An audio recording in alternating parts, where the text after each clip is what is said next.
It's recording, okay? So good morning. This is the module for reading for preschoolers. I just want to recap of what we did last week. Were you here in this lecture when I looked at the course outline for this module? Were you here last week? Was anyone here last week? Was anyone here? You were here? Yes. Yes, so I was just giving a brief overview of what to expect out of this course. So this is our second week of looking at the course Reading for Preschoolers. For those that were not here, I'm just going to briefly just summarize what it is that we're going to do without taking so much time because this was covered last week. The module looks at reading, okay? It looks at factors that affect reading. It looks at the nature of reading. What do we mean by what is reading? It looks at the process of reading. It looks at also the stages of reading. So when we look at reading and discuss reading in terms of reading with reading for preschoolers, what is it that we're looking at? The activities that need to be done. We're also going to then look at the importance of reading in terms of child development. So what aspects of development are enhanced when the child is reading? So we're looking at literacy development, language development, looking at also the theories that will then are related to the process of reading, and then looking at reading at primary school level, and looking at the interventions, the challenges, and then also looking at the resources that you would use. For the one that was here last week, I think we looked at, did we not look at challenges that learners have in terms of reading? Yeah. Okay, so we did look at the challenges. We said there are a number of challenges that learners in preschools tend to have. And I'm going to summarize them without going into so much detail because it was covered last week. So those who miss lectures, please ensure that those who have attended will give you the notes. So ask politely for those who have attended a lecture that you've missed so that you can get those notes. I will not really repeat a lecture that has been covered because this lecture also includes online and distance learners, so it will then put them off if we keep repeating the same things. So I'll just briefly just summarize the challenges that are faced by preschoolers. First of all, reading is a complex process. It's an innate born. It's actually biological because there's so many processes that actually you undergo in terms of learning how to read. So it includes a number of processes. Therefore, it becomes very difficult to actually learn it and also to teach it. And the other challenge is that most preschool teachers are not adequately trained to teach reading. Therefore, they lack the necessary essential skills to teach reading. Hence, that has an impact on the learner. So the learner at the end of the day is not taught properly how to read because the teacher themselves has not been taught while they were teacher training how to teach reading. So that's one of the other challenges of inadequate knowledge and skills by preschool teachers in teaching reading, the skill of reading itself. There's also another point that looks at the learner themselves. Some learners are not motivated enough, so they lack intrinsic motivation, that is inside motivation, to motivate themselves to read. And some might love to read, some might have an interest to read, but have got special needs conditions that affect their ability to grasp the reading skills and the process of reading in itself. So you will find that there are some learners who might be dyslexic, who might be autistic, who might have ADHD, which is attention deficiency hyperactive disorder, where a child cannot concentrate, cannot focus for a particular period. Therefore, we know that when it is reading, when you're reading, even if someone is reading to you, you have to listen, So there's a skill of listening that is required for you to be very effective in understanding what has been read, okay? Reading is not just about reading a story. It is also about storytelling. So if you have a child who's got special needs, if you have a child who has problems with focusing, problems with attention, they're not going to understand the whole concept of what you have taught them, okay? What the story you have told them or you've read to them, because reading also includes reading aloud, reading silently. So there's going to be issues of comprehending, there's going to be issues of focusing and maintaining attention, which reading requires in order for you to be a very good reader. The other challenge is that within the schools themselves, Malawian context, African context, but in particular Malawian context in government schools, there are quite a number of students in a class. You have 80 students, 200 students, 100 students in a class. And there are not enough resource materials, not enough books to go around to be given to each learner, because we know that reading, for you to be actually fluent in reading, for you to be a good reader, you need to practice. You need to handle a book. You need to have a book on a one-on-one interaction with the book, and sometimes in pairs, in groups, in class. You need a reader needs to take a book home and be given time to read and enjoy reading and understand the story. But if there are a large number of students in a class, that's not possible. That means that if you've got 200 students, you need 200 individual storybooks. Is that practical? It's not. So most schools are underfunded. That means that they lack the resources to buy the storybooks. The only thing that they might have money for is one textbook. So that means you have a learner that is stuck with one school prescribed textbook. Some schools might not even have those particular textbooks to go around. They have to share. Okay. So that's another thing. Most schools don't have library facilities. So learners don't have a place to go and read. They don't have are not given time enough within the school hours to actually read. Okay. Yes, there are solutions that we can provide, suggestions that we can that can help enable to reduce that. One of them is the teacher can become the resource. You collect old materials, magazines, stories that have been written by previous group of learners that you have taught. You can go to your colleagues. You can ask for materials, textbooks, old books. You can ask non-governmental organizations. Book Aid, there's an example of Book Aid. They donate books to schools. They donate books to teachers and classrooms. So you can actually write to them and they can give you some books, okay? So there are a number of ways that you can actually address these issues. Large classes, sometimes you have no influence over it. But what you can simply do is you can ensure that reading is done fortnightly. It's done in large groups. So if there are 200 learners, you can divide them into 10 or 20 each.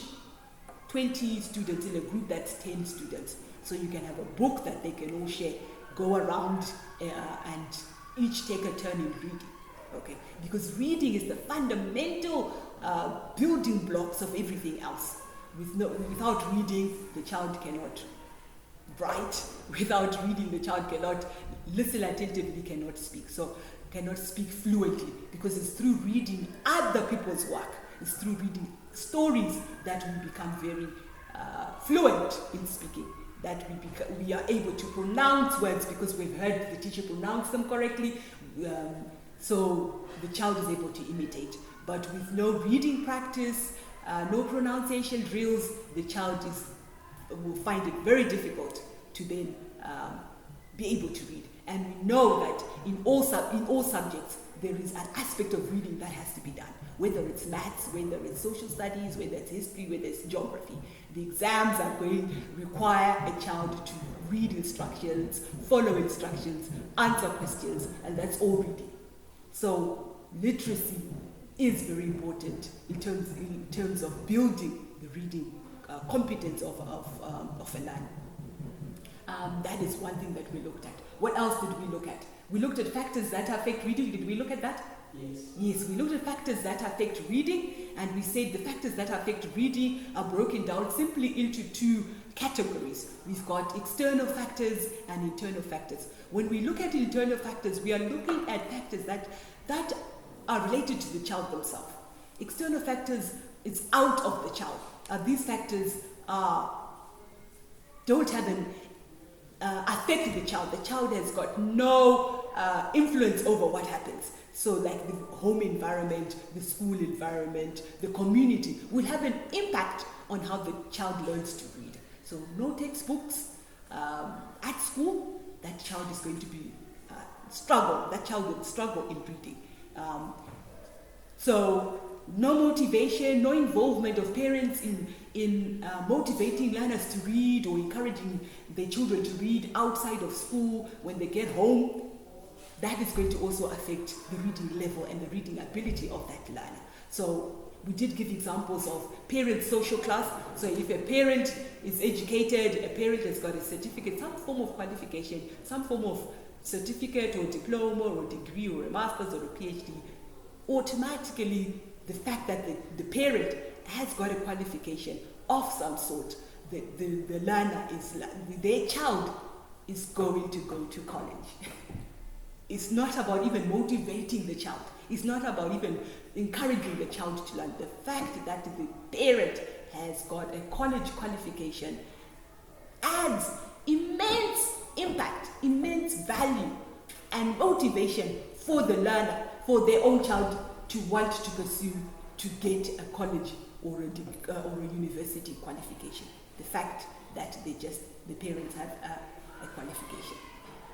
And the other example was that if parents are rich, they're going to be, the likelihood of them buying storybooks is higher than if a child is coming from a poor background.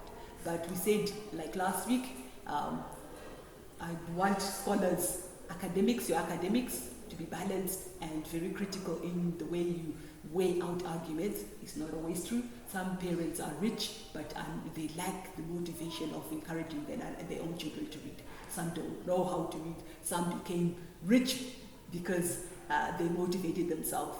So you can have someone who's a tradesman, a plumber, who's never gone to school, an electrician, a builder, but is rich, has got money, but cannot read.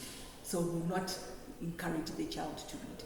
Or one who's able to read, a parent is very able to read, educated, but has got negative attitude towards reading and thinks that it is the role of the school to teach their child to read and not themselves, because they're paying a lot of money for the school to teach them how to read. Okay. Internal factors, it's the interest of the child, the motivation. Does the child have the motivation? The teacher can be very interested, passionate, competent in reading, in teaching reading.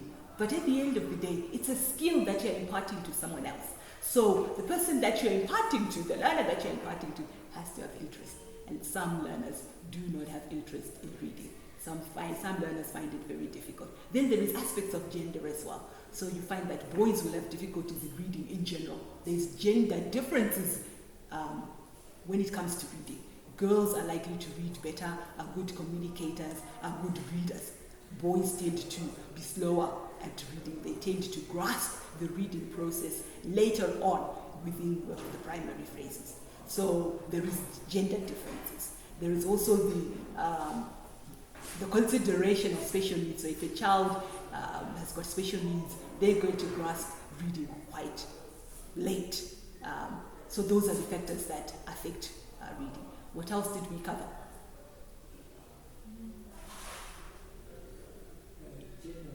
Sorry? We talked about two types of books.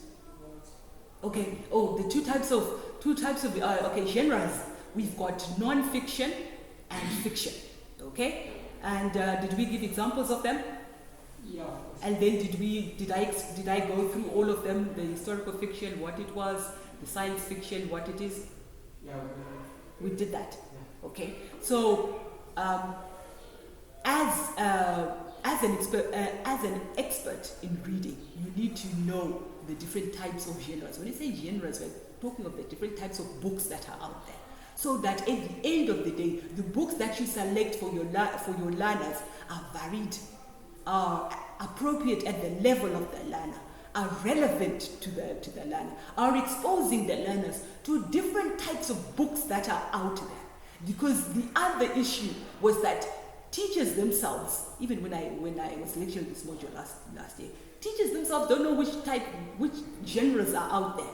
So how would a learner then grasp or is able to obtain interest in a particular genre when the teacher themselves don't know what kind of genres they are? So when we say genres, we're talking of types of books that are there, types of reading books that are out there for children. So genres for children's literature. And when we look at reading and take books, we call it it's children's literature. If these books are targeted for children, okay? There's adult literature, we've got children's literature. So it's broken down into two main categories. One is non-fiction, okay?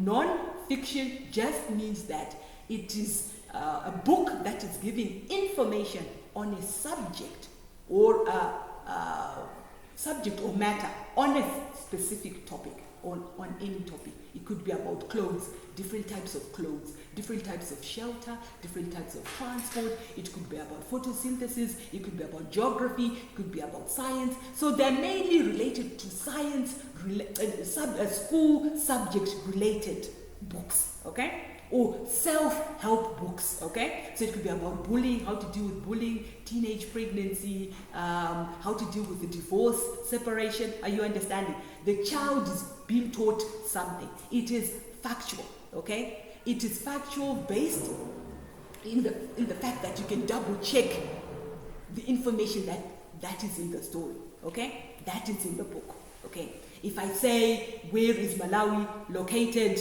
How many colors are on the Malawian flag? You would know that there's you would expect the child to say there's green and red and black. Yes? Okay? And what are those colors representing? It's there. The information is there. If I asked how many towns and cities are in Malawi, we can go and double check how many lakes are there, which tourist attractions are there, what is a flood, how do you plant a seed, how does photosynthesis work, what different types of families do we have in Malawi, and also looking at, okay, nouns, what are nouns, okay, what are verbs, what are action words, okay, how do you spell boy, okay? We all know that the information is there. You can check it, you can verify it, you can double check it, okay? Fiction, that is creative, imaginative stories, okay? That are not real, that are written by authors, by writers. So people who write books are called authors, okay? They are writers. If they're female, they're authoress, or generally sometimes they just say they are writers. If they're writing plays, they are playwrights. They're writing poems, they're poets, okay? So what I'm simply, the whole idea, the purpose of me telling you all these different types of books is so that you can introduce them within your settings. Bring a book on transport, bring a book on land, bring a book on weather, bring a book on different types of seasons, bring a science book, a geography book, a computer book, a maths book, illiteracy, okay? So they can read numbers, they can read out their phone numbers, they can read out their address, they can read out street house numbers, they can read labels, they can read directions, instructions, they can read games, okay? They can play games. By following a game, it's already reading. They've understood the instructions and they are demonstrating the rules of the game by demonstrating if they follow it correctly, that means they've understood, because reading also includes understanding of what has been said. Are you understanding? So those are the two main categories. Then did we look at the different types of fiction, the historical fiction, and did we explain what it was, what type of stories they are? Yeah. Yes. Okay. Historical fictions are stories that look at past events, okay? So we've got historical fiction. They look at past events or future possible events, okay? Like Codvet, like World War One, like looking at Dr. Kamuzu Banda, late Dr. Kamuzu Banda, looking at Obama, Barack Obama, looking at what happened during pre-colonialism era, looking at Iron Age, Stone Age, looking at Codvet, some of the events, looking at recession. So you're looking at an event that has already happened, okay? Looking at heroes, looking at Independence Day, Malawian Independence Day, Children's Day, all that, okay? Even Christmas, it's part of a past event, okay? How people celebrate Christmas, all that. Even religious events, the Bible itself, studying the Bible, it's a past event, okay? Because it was written 2,000 years ago, okay? More than 2,000 years ago. Okay, so historical fiction, you should bring some stories that are to do with historical fiction, that are to do with public figures, historical events, okay? And try to bring in males and females, even children. There are some children who fought for war. Well, within a war, they were drafted. In some countries, I know in Zimbabwe, they were taking child soldiers, recruiting them and joining the war. So you could look for a diary entry of a child soldier. You could bring in someone who fought in the War of Independence, and you can invite them in class. They can do a storytelling of what happened, what was happening when they were fighting for independence. They're still there. They haven't died, those people. So you can bring them, you can bring in a guest speaker who has been part of an event, a past event, and then they can talk about it. They can do a storytelling, bring photos, pictures, all that to show your learners, okay? Science fiction, these are books that are to do with science experiments, okay? These are experiments, stories that will look at maybe astronauts exploring the planet, looking at the Earth, the Sun, the Moon, okay? So anything that is to do with that, it's a science fiction. So anything that has got words associated with science, it is referred to as a science fiction, okay? We've got autobiographies, we've got biographies. If I'm moving too fast, if you don't understand, please just raise your hand, I will stop and I will explain, okay? Okay? Yes. Because the whole point is for you to understand, okay? So I was talking about autobiographies and biographies. These are books that have been written about someone else's life, or someone else writes about their own life, okay? So you bring them in. So for example, you can have a book by Margaret Thatcher, or a book by, I know the female is it Liberian president? I can't remember her name. You can bring in female who've written their own stories, children who've written their own stories about their own lives, or someone who's written a story about someone, okay? Yes. Okay, so you can find a book that was written on the late Dr. Kamuzu Banda, or a book that he wrote himself, if there is one. Okay, so it might not be a celebrity, even an ordinary person. There's so many people who write books when they've undergone a lot of challenges. Maybe they went through divorce, and then they write the book about how they were able to overcome divorce, abuse, bullying, all that. So you bring those books written by someone about their own life and how they overcame their challenges in order to motivate others who might face similar situations in how to come out of it. So it is just a writer writing about events that are unique to their life. They can't write everything, but they will choose specific events that had an impact on their life, and you bring those books and children read them, or you read them to children. Then there is also folk tales. Folk tales are stories that are orally passed down to generation, from one generation to another. So, for example, they're usually related to animal stories. The monkey and the hare, the elephant and the lion. Okay, these are stories that our grandmothers used to tell us when we go to the village, or our mothers used to tell us. You would hear, okay, I grew up, these stories my mother used to tell me, my father used to tell me when I go to the village, or they come into town to a home area, they would talk about them. Or within the community, they don't have a known writer. They're unknown. No one can claim that it is their story. And there are versions that end up being said, various versions to these stories, okay?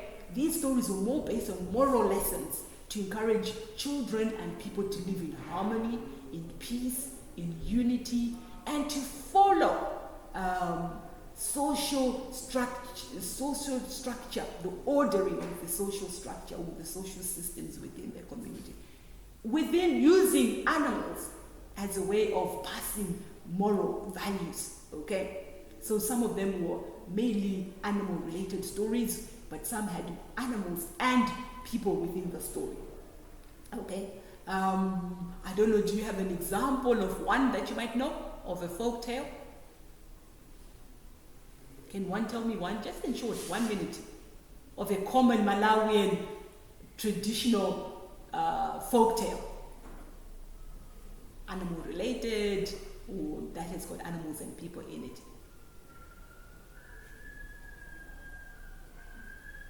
Any? The monkey and the hare?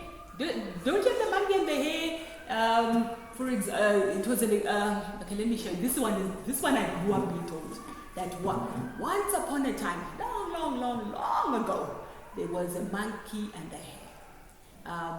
One day, the hare decided to pretend to be dead on the streets. Okay, he decided to become dead on the streets, to lie dead, to lie emotionless on the streets, because he had observed that every day there's a truck that comes with oranges, an open truck that drives past where he was living, that has got a truck full of oranges. So he noticed that there was a farmer bringing oranges, delivering oranges to different shops. So he decided to lay dead there. And then what happened was that at the back of the truck, as he was laying dead, pretending to be dead, the truck driver stopped and felt sorry for him, picked him, put him at the back of the truck that was full of oranges, and decided to drive off. The truck driver thought, yeah, this is a good meal. I'm going to have a good dinner tonight. But instead, the hare woke up, started throwing all the oranges off the truck onto the road until they were empty. And then he jumped off, and then he started going back and collecting all the oranges that he had dropped off. By the time the farmer got where he was going to deliver his oranges, there were no oranges at the back of the truck. Okay? So some of the stories are humorous, they are funny, the moral of the story, what do you think the moral of the story would be? Don't pick up strangers, don't give lifts to strangers because you don't know who they are. And so the other one was don't lie on the road. You will have boils, you will get run over. So lessons stories were told to give lessons to children, to warn children, to enable children to behave and become good members of society. Okay? So those are folk tales, traditional stories that are passed from one generation to another, orally, through verbal communication. They're not written down. Although some writers have decided to write them. Yourself, you can write it and put your own version to it, and no one can sue you because it's an old, traditional type of story that has been passed from one generation to another. Okay? Then we've got adventures. So adventures fiction.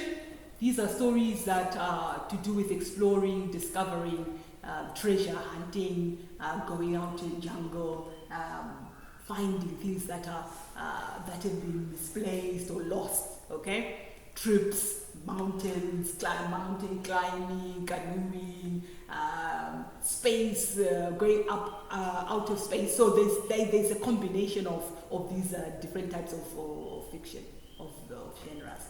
And then I think I've covered the basic ones, which I think you should be aware of. So we've looked at historical fiction, which looks at past event stories. We've looked at science fiction, which looks at science experiments. We've looked at autobiographies and biographies, which looks at writers writing about their own lives or someone else writing about someone else's life. We've looked at folk tales, which are traditional oral stories that are passed from one generation to another. We've also then looked at, which is the other one did we look at?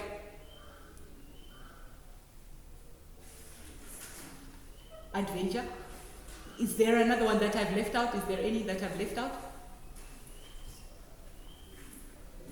Science fiction. In science fiction was the experiments and the astronauts, the planets.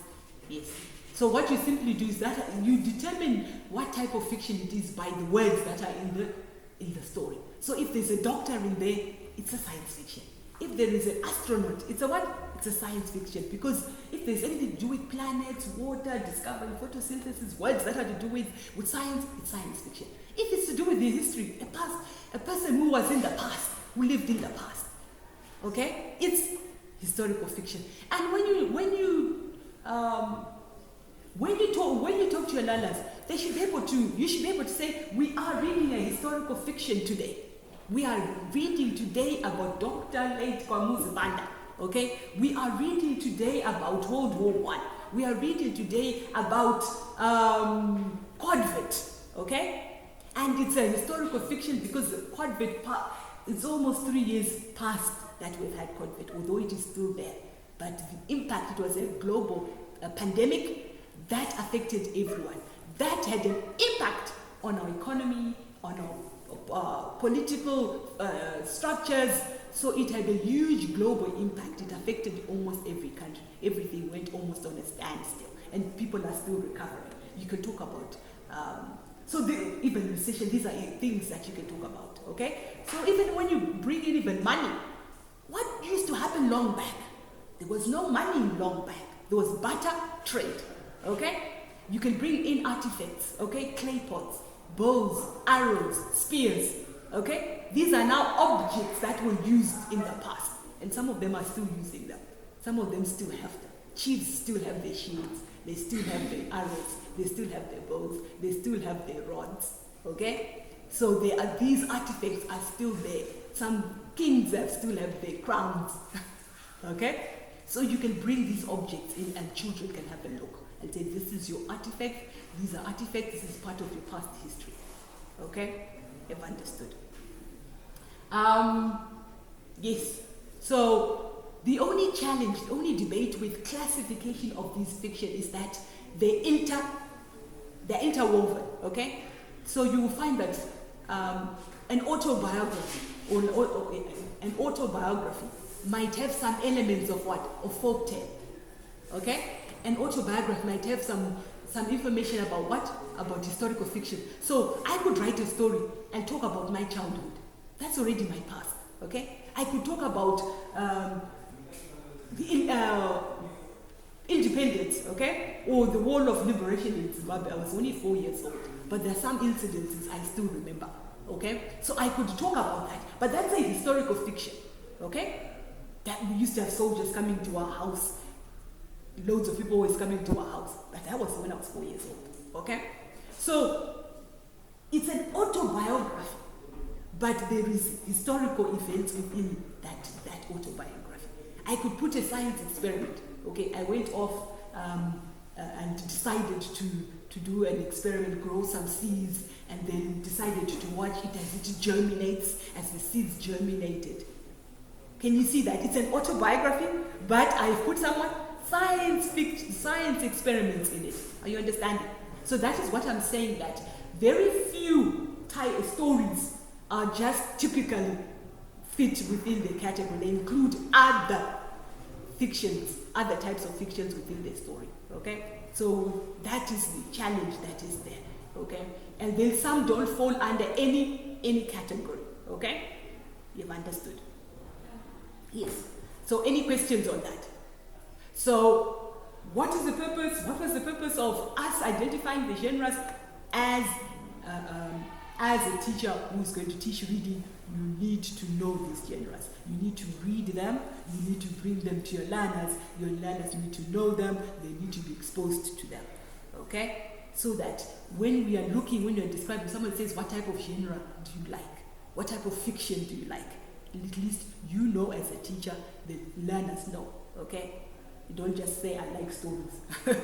Which ones? There are different types of stories. There are historical fictions, there are science fiction, there are adventures, there are horror. We forgot horror, but horror, we cannot bring it to ECD learners. We cannot bring it to younger children. We might bring them to maybe, you'll be surprised that there's some 8-year-olds who like watching horror, but up to 16, because when you look at ECDs broad from 0 to 16 years old, okay? But we're looking at the typical ones that are related to children's literature. And when we look at children's literature, we are looking at 0 to around 12 years old, although it extends to even 16 years old. Okay? Any questions so far with what I have said? Do you have any questions?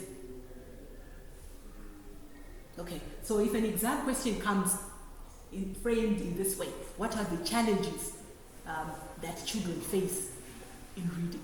Or what are the challenges encountered in reading, in teaching and learning of reading? How would you answer it?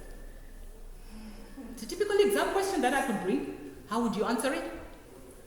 Bearing in mind it's an essay and it's 20 marks, because the exams are structured in this manner. You are given 6 questions, you are asked to answer 5 questions. Each question comprises of 20 marks. So how would you answer that? Because as I lecture, I also want to give you examples of exam questions that could come up on a topic that we've covered.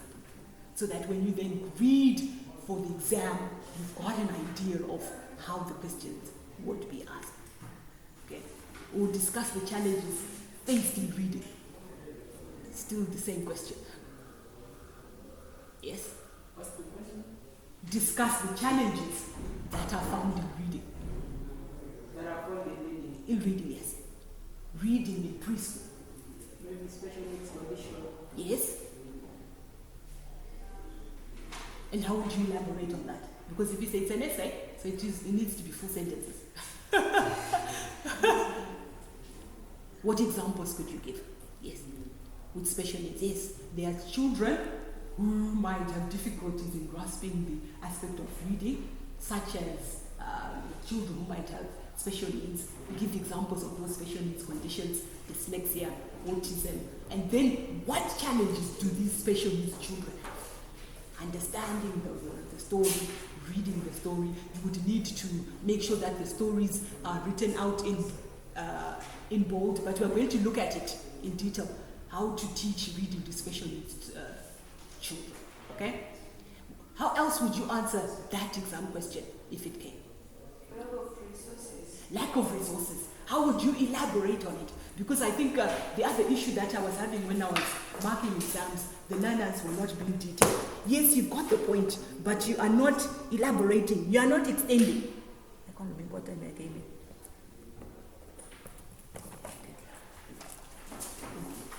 Okay, so we say lack of resources, then give the example.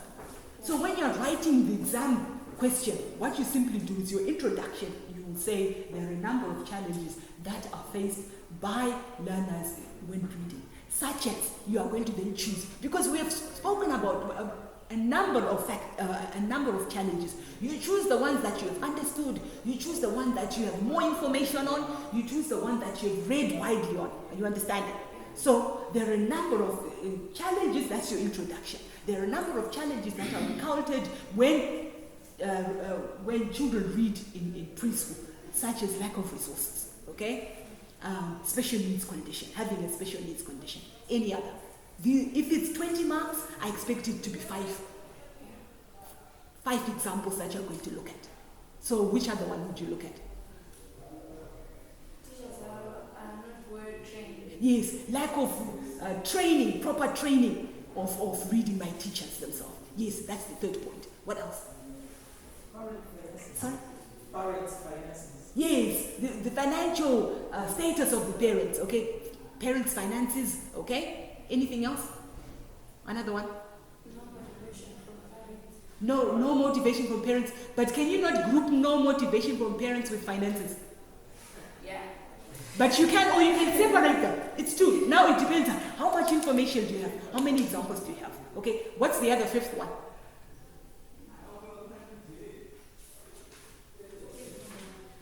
Media and communication. Sorry? Media and communication. Sorry, what did you say? Media. Media and communication. Okay, in terms of what? Then you are going to elaborate. So then, when you have done that, you then start talking about the point that you've mentioned first. If it's lack of resources, okay, you are now giving examples. The introduction has given us the points that you are going to look at, okay? 5 points. Then you are moving on to now, give us the example of your point, okay? Yeah. You are then going to also, within that paragraph of lack of resources, you are not mixing the points in the paragraph. Are you understanding? You don't mix the points in each paragraph. Each paragraph should stand on its own, be dealt with extensively, finished, summarized in its own self. Okay? The next paragraph is it's another factor, it's another point. Dealt with, finished, accomplished, closed within that similar paragraph. You move on. So each paragraph should have its own point, except the introduction and except the conclusion. Are you understanding? So when we look at lack of resources, within that paragraph where you're talking of lack of resources, you are then mentioning examples of those lack of resources. Which resources are you talking about? I'm talking about stories themselves, the storybooks themselves. We are talking about maybe bringing in photos. We are talking about maybe library books and stuff like that. Okay? So you are giving the example of your point first. You are explaining your point. When you say lack of resources, what are you saying? Okay? It's the teaching materials, teaching aids, visual aids. Then you can give examples. We've got different types of resources, such as visual aids. Okay? And these visual aids are broken down into different categories. There's audio aids, there is video aids. So I might want to teach reading, bring an audio book. But if I don't have a laptop, if there's no laptop at school, if there's no radio, how are the learners going to hear that story being read? Are you understanding? So can you see that you are explaining what you mean by the resource material? You are giving examples of the resource material within that still similar paragraph. And then you are giving examples of what other people think about. You're now looking at it from both sides. What teachers say about the lack of resources. Okay? And you are looking at both positive and negative sides. Okay? You are giving views of what other people say about the lack of resources. Okay? And then at the end, you're also giving your own opinion of that lack of resource. And then you're summarizing that point that you've mentioned of lack of resource. It's called a box plan essay. And that is how I want you to write your essays. You've understood? Yes. Yes. Very clear? Yes. And then the conclusion, you're just looking at 1 or 2 or 3 points out of the 5 that you've mentioned in your introduction. And then giving your own opinion of the whole essay. Understood? Yes, that's the modern way of answering an essay question in assignments and in exams. So please read also 2-3 books. Don't just write what I'm lecturing. Get a book that will look at challenges of that. Like now, when you do a topic, go home, read about challenges even on the internet, challenges of reading. Then you can quote some of them. Quote the author and the year only. Okay? Because your academics, your scholars, you should have in-depth knowledge, more knowledge than myself, okay? And the knowledge needs to be contemporary, it needs to be current, it needs to be modern, it needs to be relevant, okay? And if you start it off like that, I can guarantee you, even in 20, 30 years of teaching, you will just be adding only a few information because you're already current. Things take a long time to change in education. Okay? So when we are looking at this module, please look at the latest reading interventions, reading activities that are there, what is being done in other countries, how can you improve reading, what are the challenges in this country, these are the challenges, in Malawi, these are the challenges. Okay? so that you can have a lot of information to write about. I want distinctions from this class, okay? So your knowledge needs to be above me, okay? Okay? So we can share ideas and become better, the both of us, okay? So that is how you would structure that question, okay? The other question, if you ask, identify different types of fiction and elaborate. Or elaborate on the different types of fiction, children's genres or children's fiction. How would you do it? Or describe the two main types of fiction for children. Or another way is elaborate on the different types of fiction, children's fiction. Or illustrate. How would you do it? That's another exam question. So if you don't have time to revise at the end of this course, I've already given you exam questions that I might set. Are you understanding? Yeah. Yes. Okay? How would you answer that one?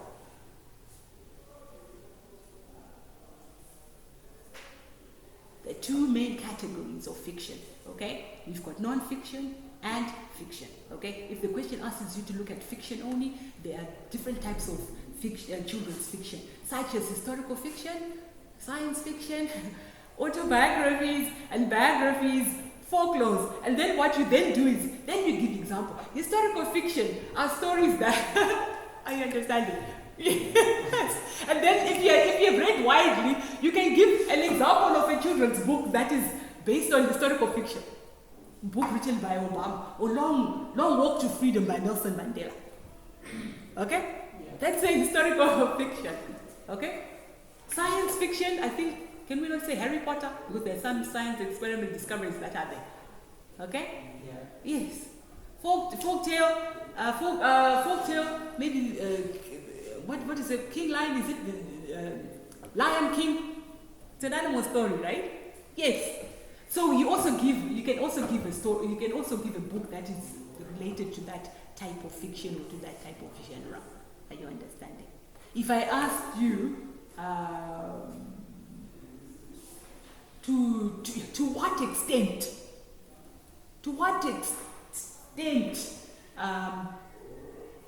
is our external factors, to what extent do external factors affect reading of children in person? How would you answer it? To what extent? To what extent do external factors affect the reading of preschoolers? Another question. Bear in mind you've got mid-semesters and end of semesters. External factors. Yes. To what extent do external factors affect the reading of children in preschool? Yes.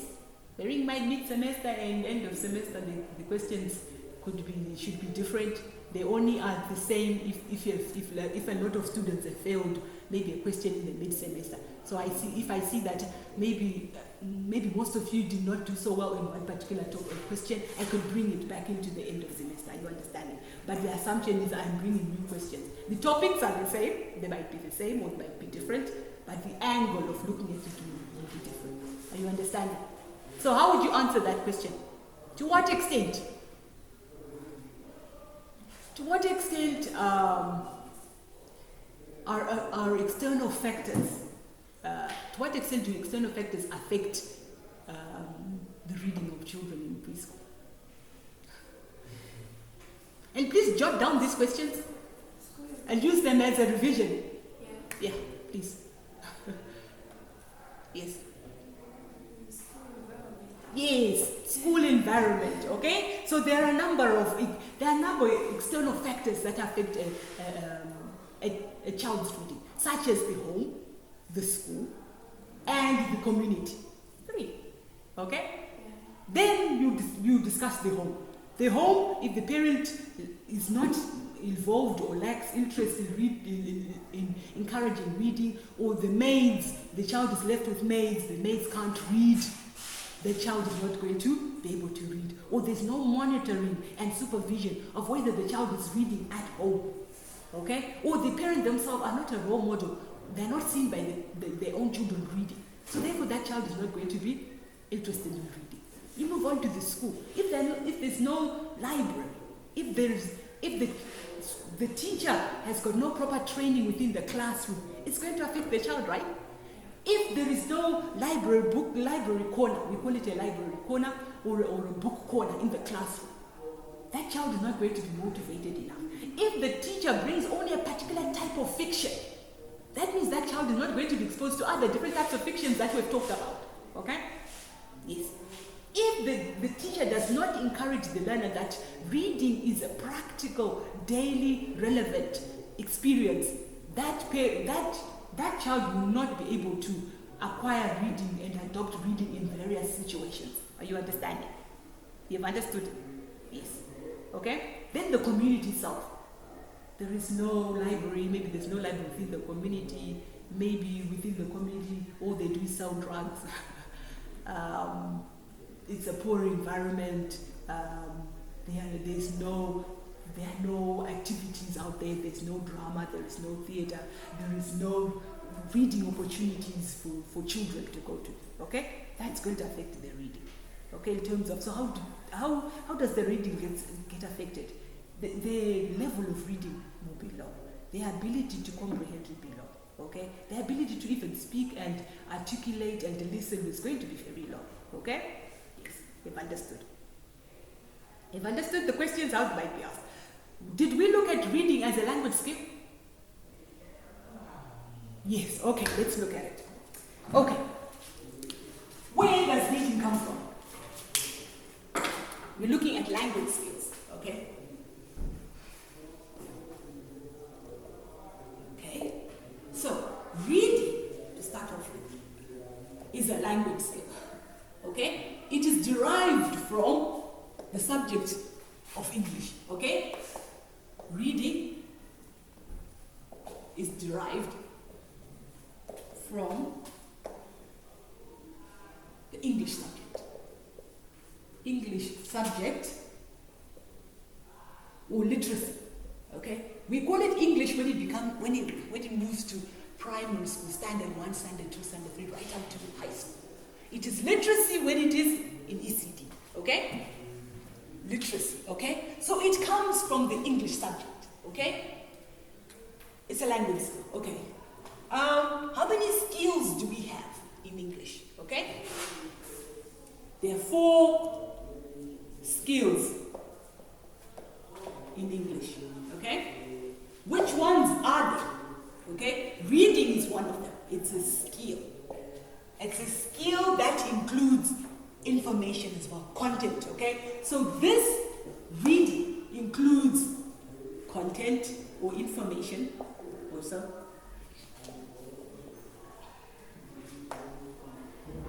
And skills. And then we're going to look at what sort of things, when we're looking at reading, what sort of things does the child need to know, okay?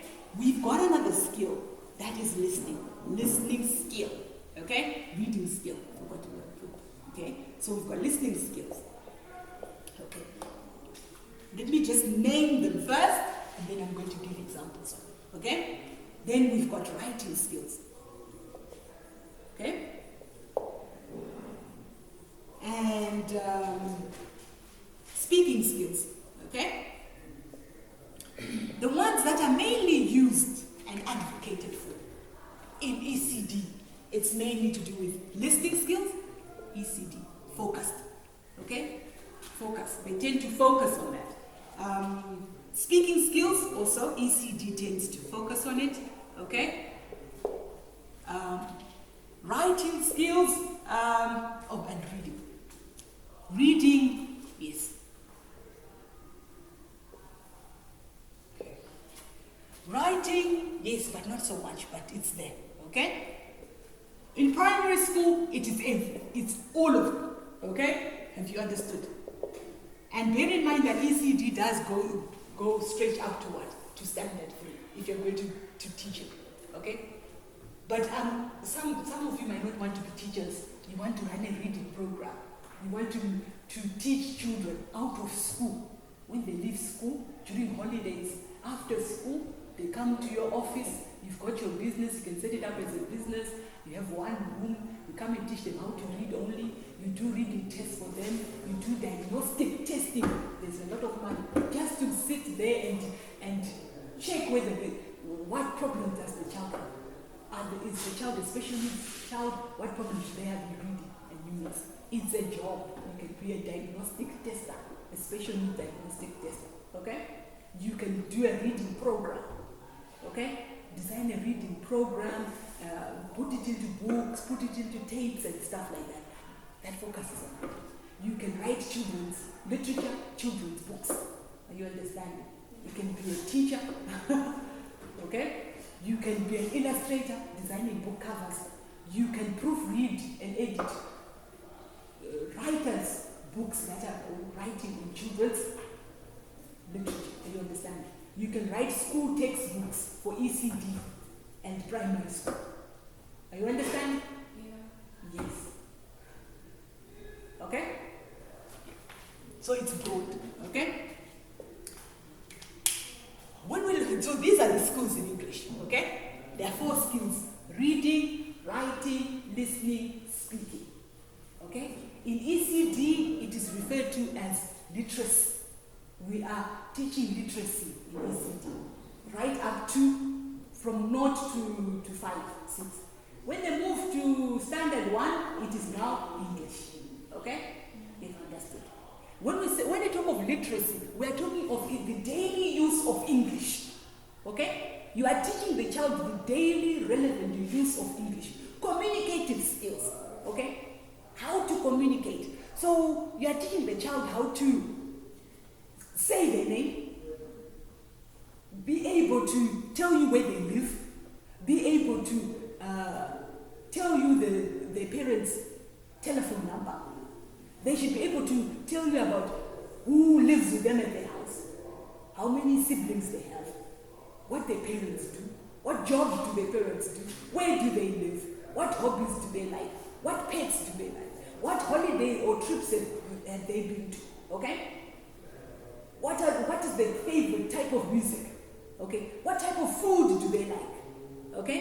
Do they come home? Do they come to school driven in a car? Do they walk? Okay? What shoe size do they wear? What clothes do they wear? What are their favorite colors? Are you understanding? What I'm saying are things that have to do with their daily interaction. Okay? Someone else is tell me about yourself. Okay? What kind of movies they like? What kind of games do they like? Okay? What do they do during their leisure time, their spare time? Okay? What do they think about these stories? How are they feeling? Okay? Are they sad? Why are they sad? Are they happy? Why are they happy? Okay? So, it's speaking. Reading. They are reading all the things that I've talked about. Okay? Hobbies. They can read about pets, wild animals. Okay? Seasons. Okay? They can read about shelter, different types of shelter. They can read. You can bring in a story and they read about community helpers. Bring in a doctor. What does a doctor do? Talk about religious beliefs. Okay? Community events, social studies. Okay? Read maths, count numbers. Okay? But it's to do with their everyday life. Are you understanding? Yes. And then with listening. While you are reading to them, they need to what? To listen attentively. Listen to what you are saying. So that at the end of the day, when they listen, they should be able to answer questions. They should also be taught how to pay attention, how to focus in class. Because if you don't teach a child how to listen, they are not going to pass. They are not going to perform well. Their attainment is going to be very low. Okay? So there are certain aspects that are required in order for a child to be successful in the field of education, in learning, okay? In order for you to pass, because there are exams at the end, there are tests, there are quizzes, you need to focus, okay? You need to listen to the teacher, the learners to listen to the teacher, they need to pay attention, they need to be able to remember what the teacher said. They need to remember what they have read, what they've done in class. Because at the end of the week, at the end of the month, at the end of the term, there's a test that's going to show, to determine whether they've understood or not. Are you understanding? Yes. So effective learning comes from effective listening. Are you understanding? Bottom line. So already those who've got special needs conditions, who cannot listen or who cannot pay attention, it's a struggle. They have difficulties. Okay? Not that they don't become successful. They become successful. There are some who have been doctors, lawyers, who have been autistic, dyslexic, even with ADHD. Someone with all these three conditions and still became a lawyer. They are there with the distinctions and still doing a master's. Okay? Someone on a wheelchair not being able to write with a PhD. They are there. So we cannot say that someone has got a special need condition, they cannot excel. No. They just need to, it just becomes difficult for them. It might take longer, it may take a year. And some of them finish even in the normal time frame. Like everyone else. They just work extra hard. They're just able to identify the weaknesses and look at the weaknesses and deal with the weaknesses and find solutions to the weaknesses. It's not even weaknesses, to their challenges. Because that's not a weakness. Okay? And also us, we're able to learn from them because the skills that they acquire, even anyone. That's why for me, I always say everybody is a special need. Everyone. Because there are some concepts that we might not understand. It will take us longer to understand. We are not good at everything. So if one can say within your class, even as a learner and teacher, I think everyone is a special need. Because within special needs, there's gifted and talented also. Those who excel, who are intelligent. Okay? And there is no special needs because research has proven that for any child or anyone to understand the concept, it has to be done, it has to be read to them. It has to be given to them 3 times. It needs to be repeated. That's why learners were failing. Because teachers were just reading a story once, giving instructions once, and expecting learners to follow. The instructions have to be given 3 times to any adult, to any person, to any individual, despite whether they've got special needs or not. Are you understanding? Yes. So through special needs, through the study of special needs, we've also been able to understand how normal, I don't want to call them normal, how every other learner understands and reads and comprehends things, which has benefited even those with no special needs conditions. Are you understanding? Yes. So I've spoken about the listening. The writing skill is handwriting. Okay? ECD, there's been a lot of complaints that learners ECD are not able to write, especially writing on a line. So never teach a learner without putting lines on the board, okay? Asking them to write. They should have line books, big line books that are used in standard 1, okay? We write on a line, we need to explain to the learner, we write on a line, okay? So writing skills includes writing of letters, okay? How they are written, okay? The order that they are done, and stenciling them. So you write that way, then you turn that way. And showing them how it is done. It is done first with that. That's 1. Okay? And then putting a line. That's for the A. That's 2. Okay? So when you're teaching them, explaining the order of how it is done. Okay? How that letter is done. Okay? And writing on the line. So handwriting of letters, writing properly the letters of the alphabet. Writing words. Writing phrases, groups of words, writing sentences, writing paragraphs, okay? And then also learning when we're writing emails. How do we write an email? How do we write a report? How do you write a letter? Okay? That's now standard 1, 2, 3, special 3, okay? How do you write a report? How do you write a newspaper article? It depends on the advancement of the learners, okay? Speaking, pronouncing words, okay? And using appropriate register, okay? If I want something, if a learner wants something from me, they should be able to say please, okay? Thank you when they get something. Sorry when they've made a mistake, okay? So that's their teaching appropriate register. Polite manners, okay? good manners, morals, okay? Okay? You're also teaching about voice, okay? Intonation. They should not shout unless if they're excited, okay? Yeah, you have one, but they cannot say, they cannot really say, go away. Okay, can you see that it's speaking, but it's the wrong type of speaking? Are you understanding? Yes. So you are teaching manners, you are teaching appropriate voice projection, okay? They cannot shout, unless if, okay, sometimes when we're angry we can shout and stuff like that, but you're also teaching them how to speak properly, how to present information, how to talk nicely, how to be fluent, how to pronounce words nicely, okay? How to use the British type of pronunciation, because we were colonized by the British. Are you understanding? And the British language standard of English is what we ascribe to, okay? We are aiming for, okay? How to say words properly, development, not development, okay? Area, not area, okay? So you have to be the role model of how to speak. That's why pronunciation rules should be there.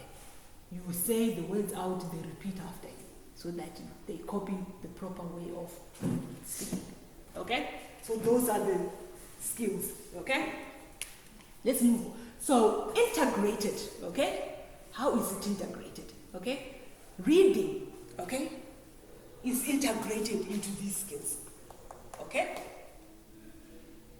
Each of these skills are integrated. When we mean integrated, we mean that they are part and parcel of each other. Sometimes sometimes when you're doing reading, listening is going to come in, okay? You are reading a story to them. The learners have to be what? Listening, okay? Are you understanding? Okay? Sometimes when you read a story loud to the learners have to be listening. The learners might be reading to the class. The class has to listen. The learners may be reading to each other. They might have to listen. Even if the learner is reading to themselves, they have to concentrate while reading to themselves to understand the story. Okay? They cannot be reading to themselves and thinking about, what am I going to have at lunch today? I wonder what the maid has cooked at home today. Do you think they're going to understand the story? No. Okay? So they have to listen, even when there's a reading activity. And writing, sometimes with older children, you read a story, the teacher will read a story, then will ask questions, and then they have to write. Reading comprehension, they have to write answers, okay? For example, I can read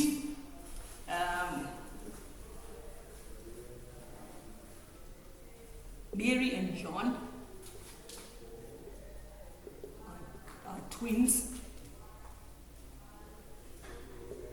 Okay, they live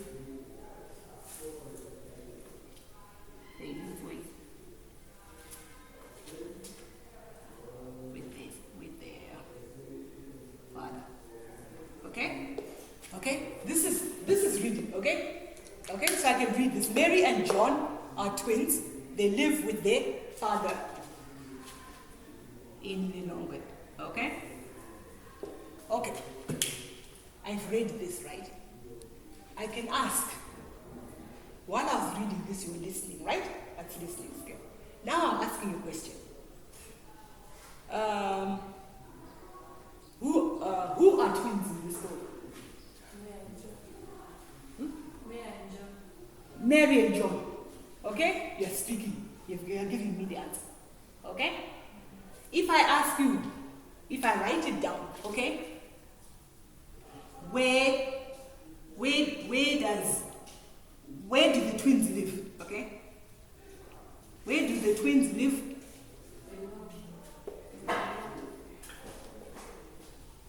Where do the twins live? Is that proper answering questions?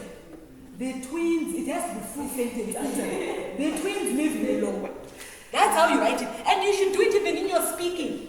Because the children need to copy the right way of answering questions. The twins, it needs to be in full sentence. The twins live in Lilongwe. Okay? Because if you just say Lilongwe, who lives in Lilongwe? Where is Lilongwe? Are you understanding? Okay? If I ask you, who do they live with? Who do they live with?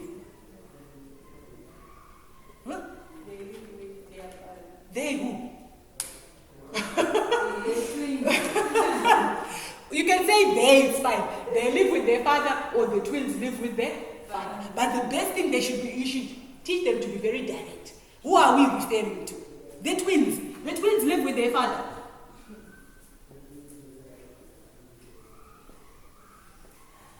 Understood? You've understood. Okay? So when they are writing, expect. So what you do is when they are teaching reading comprehension, you need to demonstrate how to read properly. Even reading needs to be demonstrated. You read, they practice, they copy. You tell them how to read properly. Even writing, reading comprehension, you do reading comprehension together with them. Today we're going to do a reading comprehension. I'm going to teach you how to answer.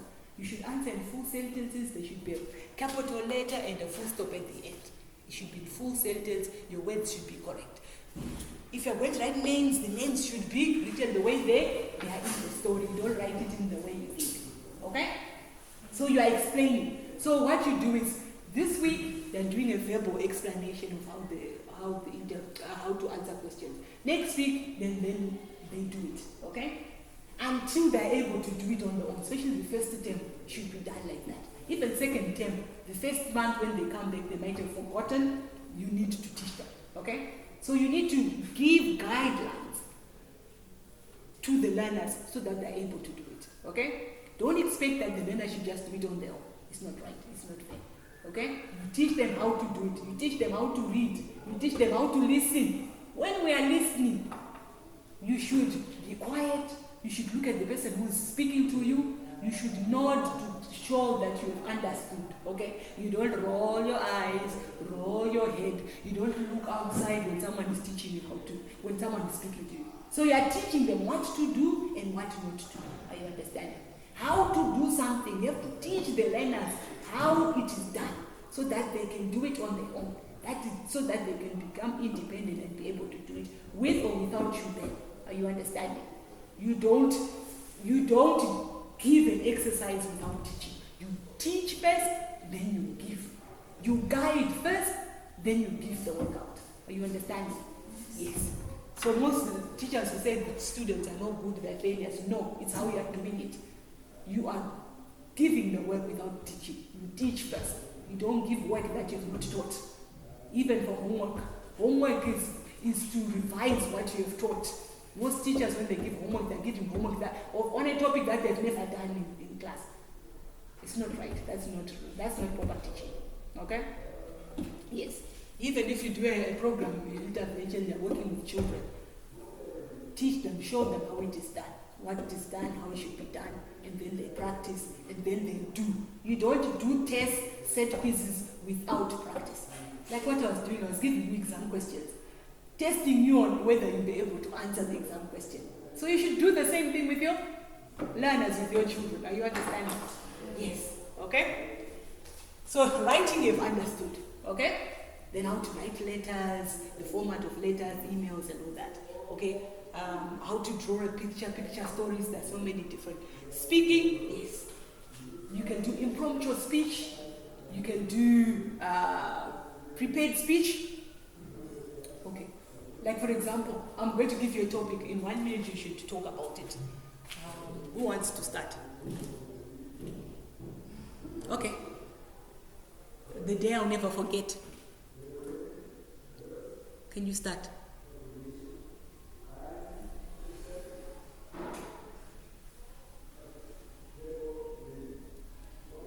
It's called an impromptu speech. You're looking at different ways that you can activities that you can do to teach speaking.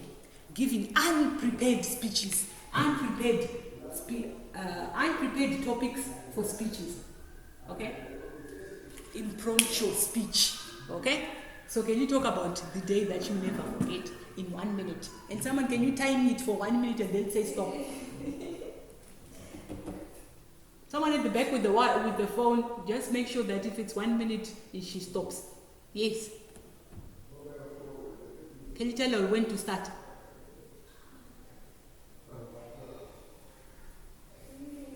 Yes.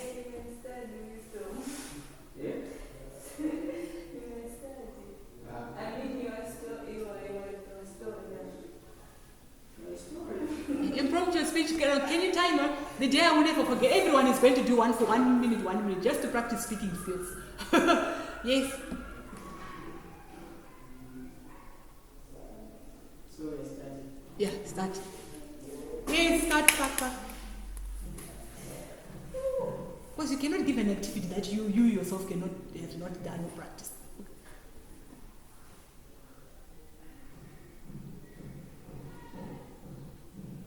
Or give me an example. Give me a topic, then I'll talk about it. Okay, let me be the example. Anyone wants to give me a topic? No, the day I'll never forget. Yes, you should start. Okay, the day I'll never forget. It was a cold winter night. And it was freezing outside. I decided to go outside and see the snow that was falling. As I decided to go outside, walk outside, I got fascinated with a monkey that was just nearby. I decided to follow the monkey. I followed it until the monkey led me to a jungle where there was no one. I tried to trace my way back, but couldn't find my way back. I sat there and cried and hoped that someone would hear my cry and would come and help me. Unfortunately, as I sat there, I started to think of the positive things that had come out of me being lost. Yes, I had exercised. Yes, I had spent time on my own. Yes, I had seen how a monkey walks and how a monkey lives. Yes, I had a good experience out of it. Yes. Improve your speech. Okay? Yes. So what you can do is you will say, I'm going to do an impromptu speech, I'm going to ask you a topic, then you can do it first yourself, so that at least at the end they can role model, they can see what good practice it. And sometimes I've done it myself, sometimes you also get stuck and say, and they're laughing, you can't also speak. Yes, I'm human, I can also not what? I will struggle to come up with things, okay? That's why I wanted a different topic, because you gave me something that I'd already given to you. But another one, soccer. Let me give him soccer. 1 minute, timing, soccer. Can you please talk about soccer for 1 minute?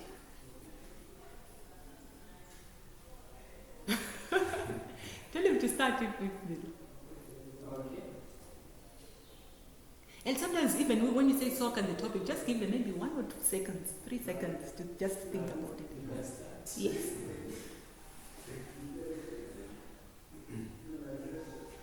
Give me another topic. Okay, who wants to do soccer?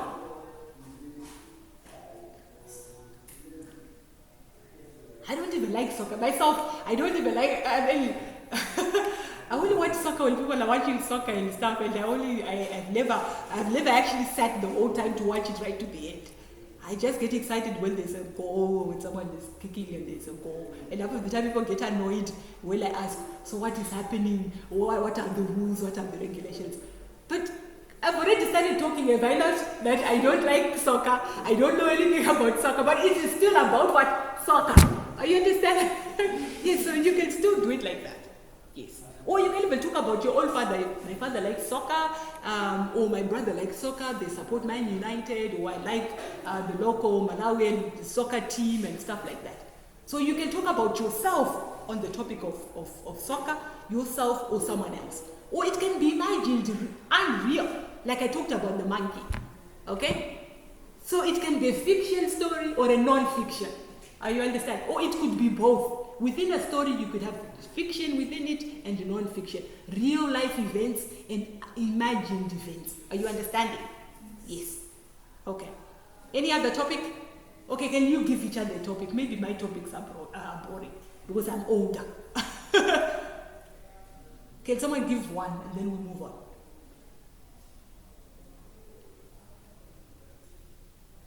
Can you give someone a topic?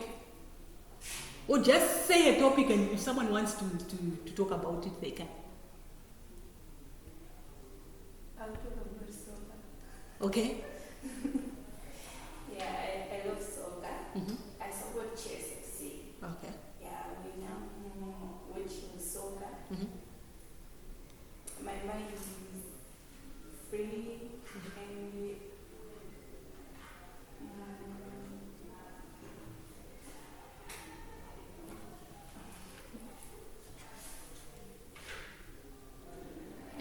to watch her facial expression so you can tell me also when you do like this when you're speaking, is that the right way of doing it? And you go like that. So when you're teaching even how to speak, you also need to teach non-verbal cues, their facial expressions. You have to show positive facial expressions. You need to look excited. You need to smile. Your eyes need to look up, lit up like that. You can't cover your mouth when you're speaking. You can't cover your eyes.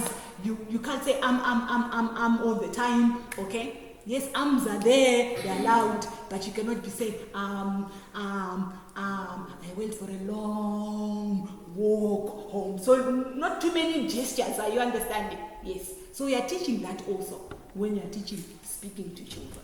So please don't speak with your mouth closed. Please don't put your hand over your mouth. I can't hear you speak. You're not clear. Please speak loudly. Please speak clearly. Okay? Please speak as if you're excited of what you're doing or of what you're saying. Okay? Please raise your voice so I can hear you. So when you do these things that I'm mentioning, okay? You're teaching speaking skills. And that's how you're supposed to speak to anyone. Okay? You've understood? Yes. But when you are now demonstrating how to speak, how they should speak, you are also, they're listening as you're explaining how it should be done. And then they practice it again, that means they will have listened to it. Okay? You understand? So integration, it is when we have these skills in whatever we're teaching. Sometimes you can teach the skill on its own, sometimes the skill itself has to have other skills in it. Are you understanding? So with reading, what are we teaching when we are reading? What skills are we teaching? We are teaching how to, let me just write them down, so that when you are teaching reading, you should do all these things, okay? What are the objectives of reading, the purpose of reading, okay? What do you want the learner or the child to know at the end of the reading? You want them to be able to describe, okay? To describe the people in the story, okay? Or things in the story, events in the story, okay? Places in the story, okay? Or situations in the story, okay?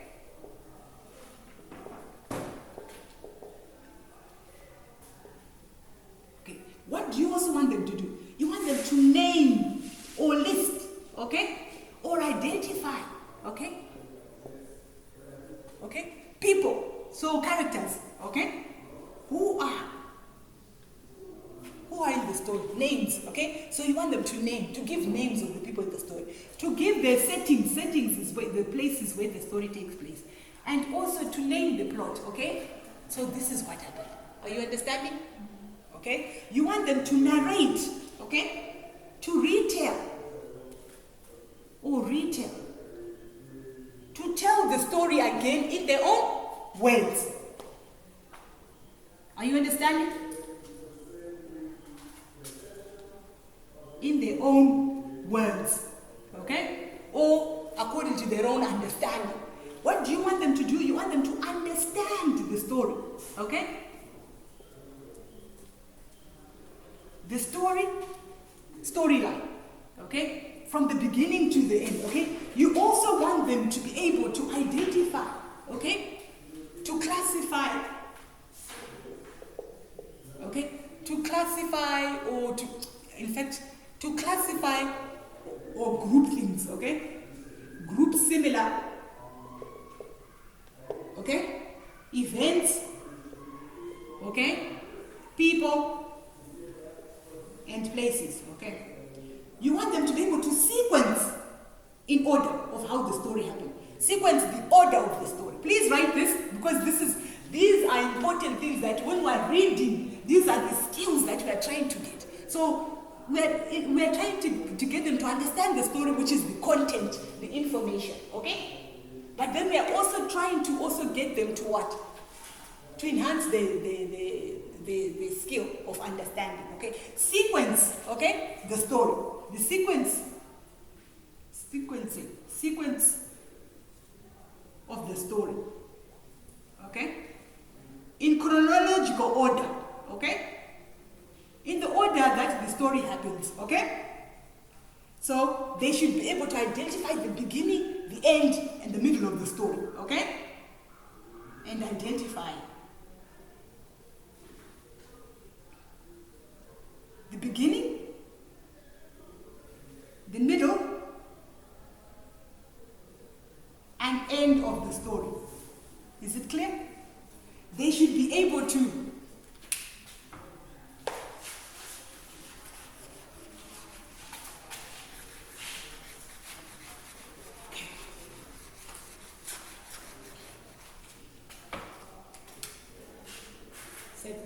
okay?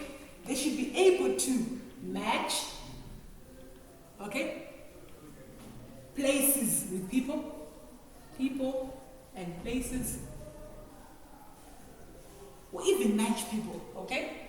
Match people and places and events in the story, okay? They should be able to give the moral lesson of the story.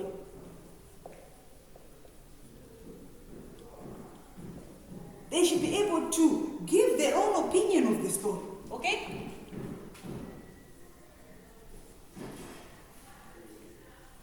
Or discuss their own opinion of the story, okay?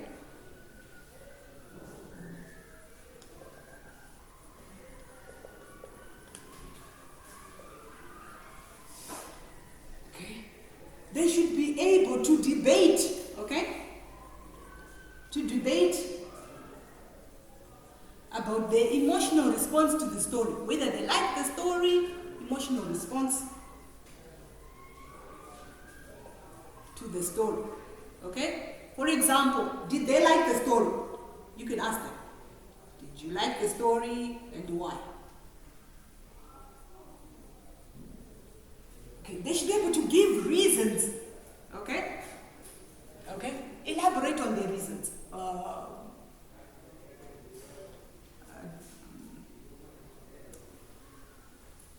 Weigh out their reasons. Their reasons, okay?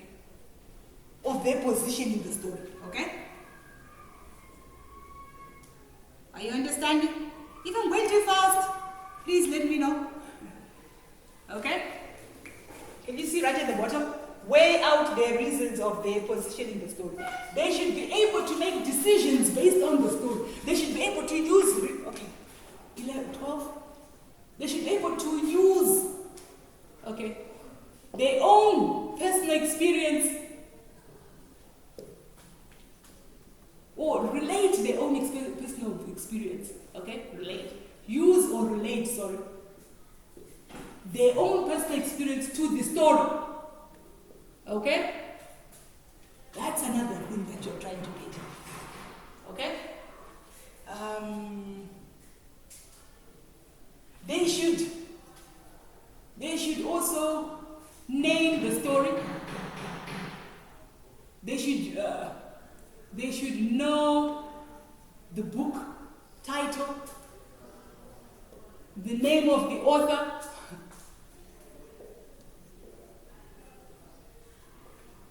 and a summary, a brief summary of the author, of the background of the author.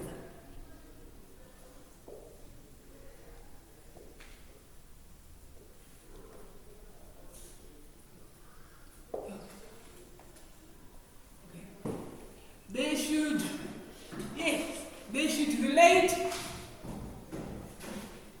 the era. When we say era, we mean period, when the story was written, okay? Relate the era or period in the story to their lives. That's now critical thinking, okay? Does it really happen?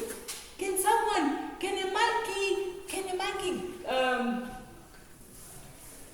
a monkey talk? You can ask them like that. Can an elephant live in the kitchen? I brought an elephant and it lived in my kitchen. Can an elephant really live in a kitchen? No, why? Because it's big, okay? It's a wild animal, should be living in the zoo, okay? So they're developing what? Critical thinking, okay? 15, okay? Remembering, recalling. That's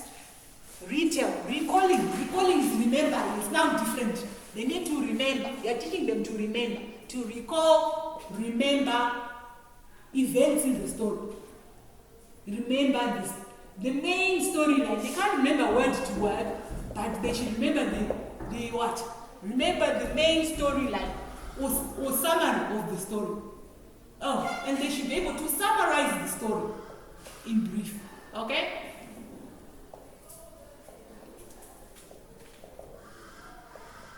You've understood? So this is what we are teaching. These are the skills that you are teaching when you are teaching reading. Inferring, guessing. This is it. But this is more advanced. Infer. Information. Okay?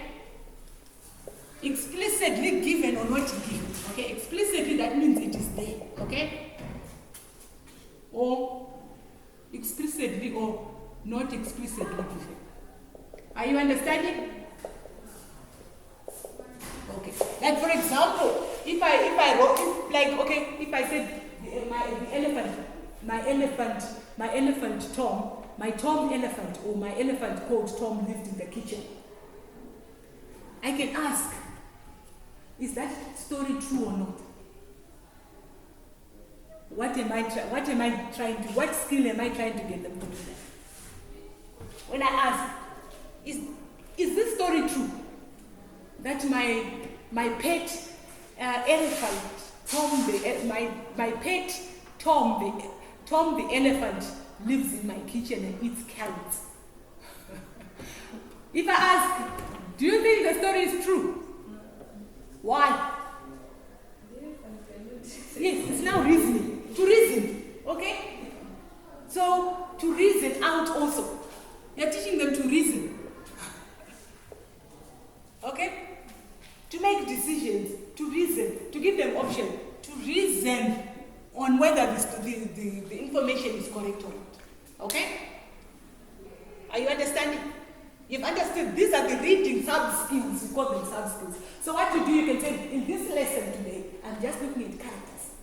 I'm going to read a story. I'm going to ask learners to be able to what? To name the characters, the people in the story. Okay? In the sentence or in the story, my pet Tom the elephant, who lives in my kitchen, he's quite naughty. He goes chasing after the dog outside. All neighbors are complaining about him. Okay? Full stop. If I can ask you to sequence, okay? What happens first in that story? In the story that I've talked about Tom the elephant. In order of the story. At the beginning I said Tom lives in the kitchen, but then he goes out into the neighbors and makes noise to the neighbor. No, he goes to the what? To the dog. He fights with the dog, that's second. Third, he goes to the neighbors. The neighbors don't like him. That sequence is the order of the story, how the story has been what? Been written. So you're teaching that also. Guessing them, they need to also guess. How to guess at the beginning of the story, predict. Okay, predict the beginning of the story, the middle of the story. You need to teach that, okay? Predict the beginning, middle, and end of the story. Are you understanding? So what comes next? What happens? Okay? How do you think the story starts from the title of the story? My pet elephant Tom. Okay? What do you think happens? It's about an elephant who's a pet who lives in someone's house. Pet, because pets live with you. Okay? So before they even read the story, they are guessing what the story is about from the title, from the pictures. Are you understanding? In the middle, so what do you think? You read a bit of the sentences. So what do you think will happen next? What do you think will happen next? What do you think will follow? How do you think the story will end? Okay? Understood? Yes. When it's time up, please let me know. I can speak for the whole day. I'm just like that. Time up. Okay. So, to just summarize. Okay? We looked at challenges that learners face in learning and teaching of reading. We've also looked at different types of genres. We've said there's non-fiction, fiction. We then moved on to look at language skills. We said, what are language skills? We said reading is a language skill. It comes from the English subject. In ECD, it's referred to as literacy. And then we looked at the 4 language skills that are there. We said we've got reading, writing, speaking, and listening. And then we also looked at it as an integrated subject, as an integrated skill. They are linked together. They can be taught on their own, but most of them are taught with using 2 or 3 other skills in the same lesson. Are you understanding? So we said listening cannot be taught on its own. It has to also be taught with speaking, because you don't just listen, you also need to check. But sometimes you can get someone to just listen, not ask questions, and they go home. Okay? But mainly you are incorporating the other skills, okay, within the lesson. Okay? And then we looked at reading. We said reading has got some skills. These are the elements that you're supposed to teach as you're teaching those stories to the learners. Okay? The learners, by the end of the day, when they listen to a story, when you read them a story, or when they read a story, they should be able to describe, name, list who the characters are in the story. Who are the people in the story? Who are the animals in the story? Where does the story take place? That is the setting. Plot. What happens in the story? The events that happen in the story. They should be able to retell, narrate, okay, tell you back what they've read or what you've read to them. We forgot listening also. 20. They should listen attentively to the story. Okay? Listen attentively. You can also listen attentively to the story, to a given story. We forgot the most fundamental one. They should read the story. Okay? Are you understanding? 21. They're teaching them how to read a story. Okay? Either fluently, okay?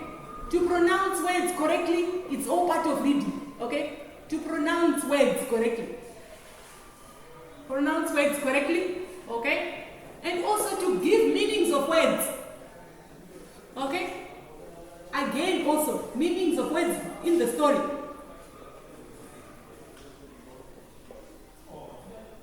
Or they can actually spell. To spell also. Okay? To be able to spell. To spell correctly words in the story. Are you understanding? Okay? So these are the skills and content that you are teaching. Is it clear? You've understood? So they are broad. I think they can be almost about 30. But you cannot teach them in one lesson. You can just maybe take 1 or 2, or even 1. Okay? Today you're looking at characterization. You're looking at the different characters. You're looking at understanding the story. And then writing, we forgot. Standard 1, standard 2, standard 3, 25 here. Okay? Answer questions. Given questions.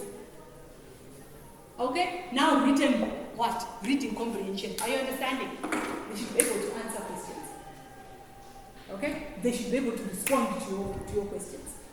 Okay? Sometimes they should be able to also ask questions related to the story. Okay? You've understood? Can you see that it's a number of skills? So reading includes listening also to the story. Okay? Writing, answering the questions, that's writing. Okay? Speaking, pronouncing the words correctly. Okay? And reading in itself. And understanding the message. Okay? Any questions? So next week, I want you to bring 2 different children's books. Okay? Books, story books. Okay? It can be a story book or it can be non-fiction. I think bring one non-fiction and a fiction book. Okay? And then the third one is your favorite. And read at least 3 of them there. Okay? Please. The first assignment is we are going to write a children's story. Okay? For 250 words maximum. Okay? So next week, that task that I'm giving you now, it's in preparation for you to write a good children's story. How do you write a good children's story? You read some of the stories that are out there for children so that you can look at what is being written out there and how is it being written, and so that you can sharpen your own writing. Is it understood? Okay? So 3 children's stories next week, okay? Non-fiction 1, and a fiction children's story, non-fiction children's story, and your favorite. And please make sure that you've read one of them so that you can retell the story to us. So that we practice some of these skills. Are you understanding? Understanding? Yes. So each one will come and tell us one of the stories out of the 3 that you've read. Okay? And if you can, we will swap the books. Okay? By the end of this course, I really want you to have read at least about, how many books do you think you should have read? Children's books. Because out of you, I would like some people to become children's writers. Or anyone who edits a book. And then I'm also going to bring some samples of other people's writing that you're going to correct, because we also need to do book review. Review, we forgot. That's another skill. Your learners have to teach your learners to review a story, to give the opinion of a story. Okay? Review. We did 24. 25. 26, review a story. Review a story read. Okay? Because most people complain and say, the teachers complain and say, okay, I don't know what I'm supposed to assess in reading. I don't know what I'm supposed to teach in reading. This is what you're supposed to be teaching. Are you understanding? Yeah. Yes. I think let me end there. Okay? Yeah. And attempt to write a story so we can review the stories together also. Okay? Attempt to write maybe half. So attempt to write 100 words. Okay? Okay? And bring it into next week. Okay? If you, with assignments, you can give me the draft. I can check the draft before you give me that. Before you hand in the final draft. I have no problem with that. If you decide not to give me because you are you know the topic, you don't have any issues with it, it's fine. I won't penalize you because you have not given me the draft. Okay? If you decide to hand in the assignment, you can hand it in the next week if you are able to do it. Okay, but this assignment, the first assignment, the deadline will be the end of the last week of February. Okay? Then the other part is you are going to then do resource materials, we'll see. Okay? And write an essay. Okay? So that's the first assignment. Write a children's book, 250 words. It is due the last week of February. Okay? The second assignment will be you are going to design resources, maybe about 5 or worksheet activities that you can do in reading. Okay? Yes. And then an essay. We will look at an essay.